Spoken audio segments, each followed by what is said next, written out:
They say we only use a fraction of our brain's true potential. Now, that's when we're awake. When we're asleep, our mind can do almost anything. Such as? Well, imagine you're designing a building, right? You consciously create each aspect. But sometimes it feels like it's almost creating itself, if you know what I mean. Yeah, like. So 20 years ago when I studied philosophy, we were taught that there were only two options on consciousness. Either you thought it was something magical and mysterious, something supernatural, or you simply identified consciousness with the electrochemical signaling of the brain. All of us, I think, wrestle with to different degrees. Who am I? Yeah. Why am I here? What am I supposed to do? Why is it that some people are more vulnerable to life's slings and arrows and others more resilient? And that question is still central to all the work that we do. Our brains are constantly changing, constantly being shaped by the forces around us. But we have typically very little awareness of what those forces are. Our brains are changing wittingly or unwittingly. Most of the time it's unwittingly. Most of the time we're not aware, and we also have little control over those forces. I think human beings, wherever they are, in whichever time we live, we have always been fascinated by these big questions. How do you define consciousness? Consciousness is at the root of human identity. Fundamentally, we relate to each other as beings with feelings and experiences. Consciousness is arguably the source of everything that's truly important in life. When we are seeing, hearing, smelling, tasting, touching, thinking, speaking, doing things, all the time, one common thread all throughout is that we are conscious. These are all activities, experiences in consciousness. How the brain produces consciousness. That inner world of colors and sounds and smells and tastes that each of us enjoys every second of waking life. Welcome to the problem of consciousness, one of the deepest mysteries of contemporary science. So this is a question that not many people ask, but I think it's worth asking nonetheless. So are we ever truly conscious with the thoughts inside our head? I mean, most of us would say yes instinctively, because what else does not require a level of thinking? I mean, for example, if I'm in a cafe looking at a menu and I have to decide which to order, that requires a level of thinking, right? If I'm going to think about what I'm going to have for lunch, what I'm going to have for dinner, or what clothes I'm going to wear, or what solution do I need in order to solve a problem. So all of these moments demand a certain level of cognitive effort to translate our thoughts into a decisive action. But thinking alone does not make me conscious of my thoughts. I am merely producing what comes in my mind and what goes out of my head, right? So this suggests that self is not thinker of thoughts, but rather a witness of their own thoughts. According to John Dewey, there are different train of thoughts, and a lot of the ideas and a lot of stories that we tell, these possess a level of internal congruity that some may be articulated, which then resembles reflection. But you have to note that a lot of our ideas and a lot of the stories inside our head does not aim at knowledge of truth. So for us to think with intentions, our thoughts should not just be a sequence of ideas, but rather it should be considerate of the consequences that determine the next outcome.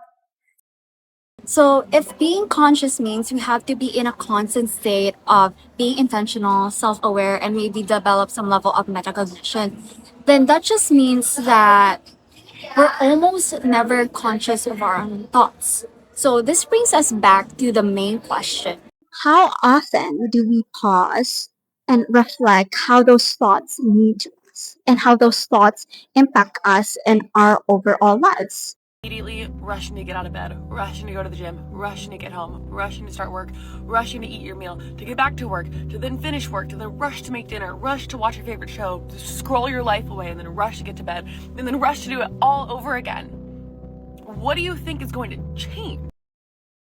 We have this famous psychologist, famous philosopher. His name is Carl Jung. He's the author of The Undiscovered Self.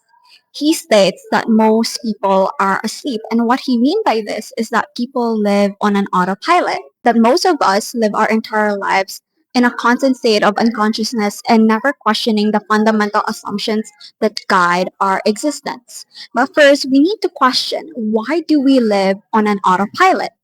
Hustle, hustle, hustle. Sleep with sin in my household. We live in a system where we prioritize productivity and value efficiency above everything else. So hustle culture is a prime example for that. I mean, if we're going to open social media, you'll see everyone is going to the gym 3 to 5 times a week trying to build muscles. Or you will hear famous advices where they tell you to go out more, take more risks, make new friends, travel the world. Life is just too short, so make the most out of it. Because otherwise, you're wasting your damn time. If you're watching this, I want you to know that 99% of you have wasted your life. The majority of them, the conscious ones, where you weren't being a lazy fuck, you haven't wasted. You could have dedicated them towards brilliance. And if there's any spark of ambition in you, what I've said to you should resonate and it should bother you and you should change. This is a very common experience with a lot of people in their 20s. I mean, I'm in my 20s, my friends are in their mid-20s, and there's just this expectation where you need to have your life figured out right before you reach 30. Because by the time you reach the age of 30, they expect you to have already graduated from college, maybe a job that pays you that's worth 60 years of experience or something. Maybe you have a beautiful house with beautiful kids and wife, maybe already invested in a lot of, stocks and bonds. Maybe you already have funds that could fund your future kids and their college tuition fees. I don't know. I mean, none of that is impossible. In this economy, though, I think you need to have a generational wealth for you to be able to achieve that by the time you reach 30. Or maybe you're using people's money. I don't know. I really don't know. Anyways, I digress. So I think our generation has been convinced that if we're not optimizing every hour of our time into our goals, then it just equates to us wasting our downtime. And that's where it gets dangerous, because every moment of our lives is now spent or must be spent improving rather than living. And because of social media, we're constantly exposed to everyone's lives, which then creates a constant pressure for us to live. What are we then? Consumers. Right. We are consumers. We are byproducts of a lifestyle obsession. Murder, crime, poverty, these things don't concern me. What concerns me are celebrity magazines, television with 500 channels, some guy's name on my underwear. What? Things you own end up owning you. In that particular chapter of the book, Carl Jung wrote that it is in our human nature to learn and adapt, which learning largely occurs through imitation. However, this constant learning gradually reshapes our lives and pulls us away from our natural roots, which then creates a paradox, because learning does not just become the driving force for our civilization and human success, but it also alienates us from our own unconsciousness and our natural instinct. To deny our own impulses is to deny the very thing that makes us human. So think of our bodies as components of a computer. We have hardware, software, and user experience. So first, our biological instinct is the hardware. So these are innate patterns of behavior that are genetically programmed in humans and animals. So when we feel fear, hunger, or all sorts of raw emotions, all of these are physical sensations in our gut triggered by a specific stimulus from our brain, which our brain tells us we feel this and we need to do something about it. So when these raw emotions from our instinct send signal to our nervous system associates this raw feeling with context of a specific situation or attaches any past memories from our subconscious which influences the way we react or respond to the situation. Okay, so let's say you grew up in a household where every time you express your feelings, your parents would instantly dismiss your emotions, or they would never take the time to listen to you, whatever. So, as an adult, whenever you get into arguments with your friends, instead of allowing yourself to express your feelings or to be vulnerable with them, you would rather shut it down or avoid them. And that's because your subconscious associates vulnerability as risk because your nervous system has never felt safe to open up about your feelings, right? So not only are you scared, but you also feel intuitively distress of the situation and distrust of anyone, really. So if your subconscious is running into a toxic childhood experience, process trauma, and limiting beliefs, all of these are downloaded directly into your subconscious. So then it influences everything your life, like the way you perceive the world, the choices you make, and how your body physically responds to situations. All of these are being manifested into your conscious experience. So most of our daily decisions are all influenced by this background software. It's incredibly scary, feeling as many of us do when we're on that blind autopilot, especially if our autopilot is driven by a state of nervous system disconnection. Our emotions are what makes us a human. So when we rob ourselves of our emotional experience of life, we're robbing ourselves, in my opinion, of life itself.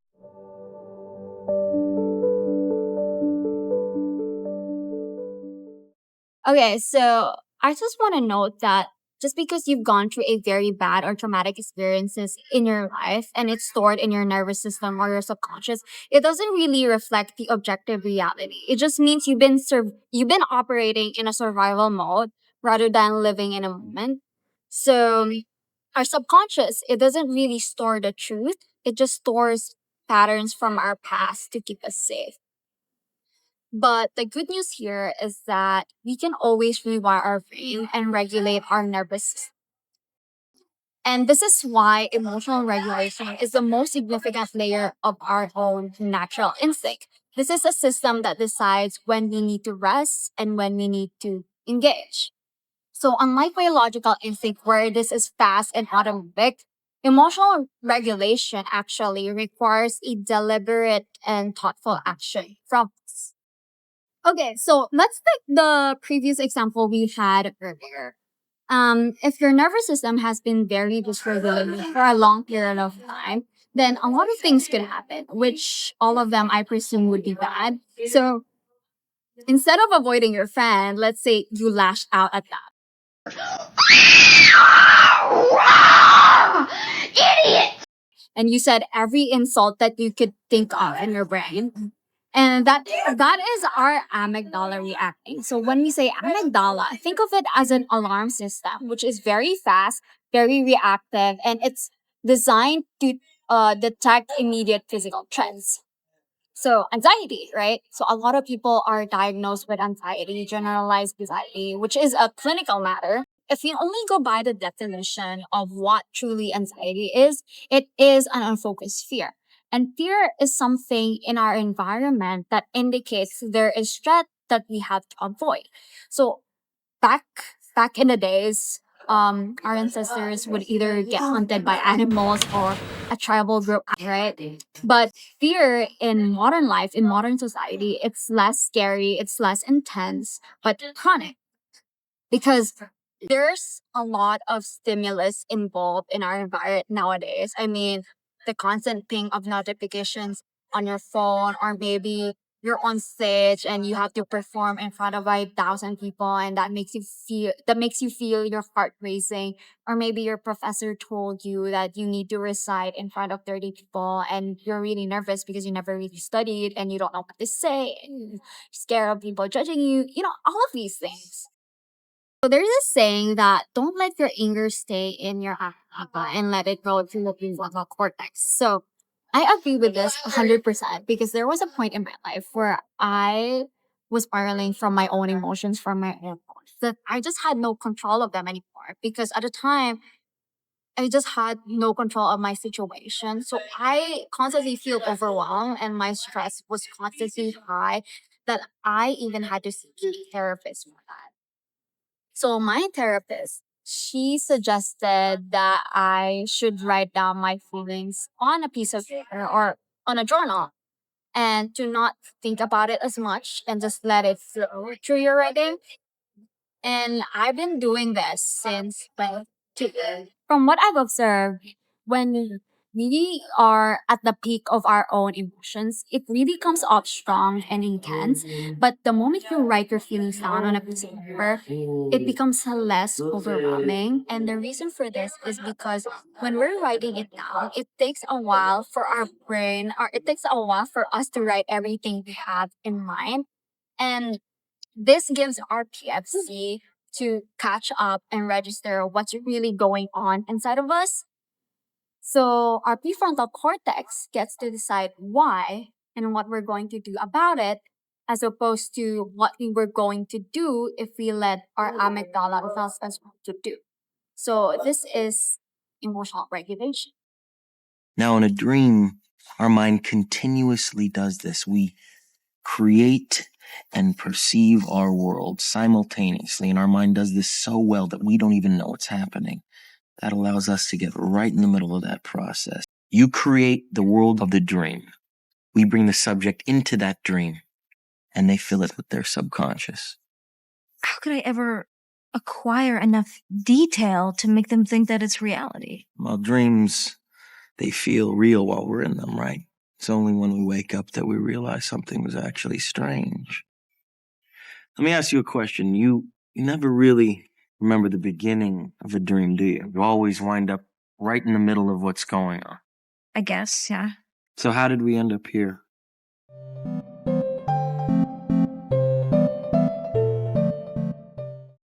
So there's this leading theory. It's called sleep to remember and sleep to forget. So when we're asleep, our hippocampus is actively working to consolidate the memories of the event for us to learn from the experience. So while is that happening, our brain is reducing the emotional charge attached to the event to tell us what really happened rather than how we felt during the time. Because when we're awake, our amygdala is in a hyperreactive mode, whereas when we're asleep, our brain is processing overwhelming data and refining it into something manageable for our conscious mind to register. Last night, I actually had a dream, and right after I woke up, I had a crazy idea that I needed to put down. So everything that you watched for the past minutes, all of those were because of that dream. But anyways, so in this dream, I was in a bus. I was heading home. And there was a person sitting 3 seats across me. And this person specifically, we're not really close anymore. And mainly because we don't really share the same values, or we don't really deal the same things. So eventually, like, we just separated, right? And yeah, so they got off, and I presume they got off at their house, which is crazy because their house in real life was relatively farther from mine. In fact, my house was like the complete direction. I mean, I passed my house already. So I had to ask the bus driver if we were like heading to the direction I was heading to. And he said like no. So eventually I dropped off. So I went back to the terminal and bought my ticket. So in a ticket, it usually states your bus number, so you know which bus you're going to get in correctly this time. But unfortunately for me, it was rush hour, so everyone was trying to book it in, right? Everyone was running, so I had to run as well. Yeah, but like when I got there, so I forgot to include my interpretation of the dream. So my interpretation of the dream was that I was heading to the wrong direction. But then instead of like staying into that path, I decided to shift to a different path which I was meant for.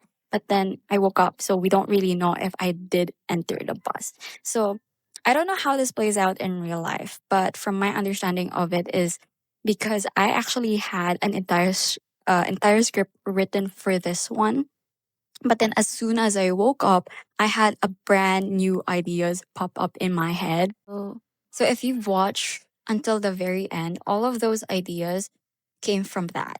Okay, so everything was rewritten from the dream. I wouldn't say that that dream was like my first time having those kind of dreams. There were also other dreams that felt like a premonition, but I wouldn't say it was like a prediction because I believe it's just my subconscious picking up on details that my conscious mind did not immediately register.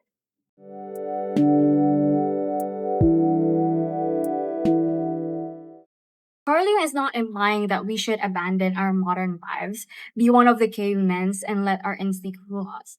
What he's trying to say is that our consciousness constantly adapts to the world, just as how civilization demands new adaptations every time. So, what we need to learn here is that we need to integrate our conscious mind and unconscious mind together and not to be confused by the illusion of our desires as a substitute to our internal needs. So this is a reminder that we really should live our lives with intentions. For us to live with true self-consciousness, we must question what was instilled to us and how it shaped our identity and our way of living. And we do this by diving deep into our inner world, by finding answers about our purpose, our values, and our principles.